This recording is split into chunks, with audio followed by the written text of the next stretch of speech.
¿Sí? ¿Qué? ¿Que ha vuelto a secuestrar al niño? ¿Y el padre no sabe dónde están? Ay, sí.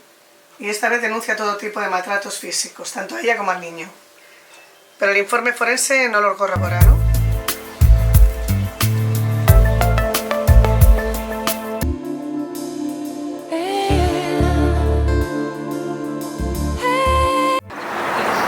¡Los lobos!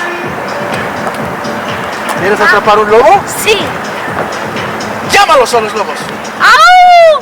¡Au! ¡Au! Juanita, grita más fuerte que como los indios valientes. ¡Au! ¡Au! ¡A por ellos! Sí.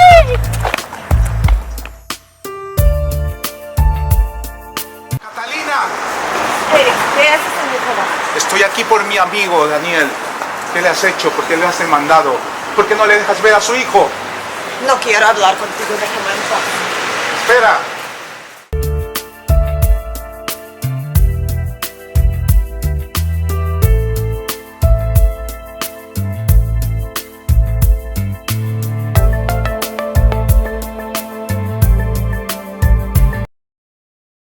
Que todo el tiempo me decía que yo amo a Daniel, que Daniel es el hombre de mi vida, que es el hombre más bueno del mundo.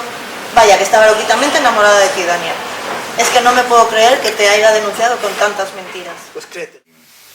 Y que se ha estado enamorando y todo eso, pero ¿usted está seguro de que es...? O hay varias empresas, yo me dedico a esto, sé de lo que hablo, hay varias empresas que se dedican a buscar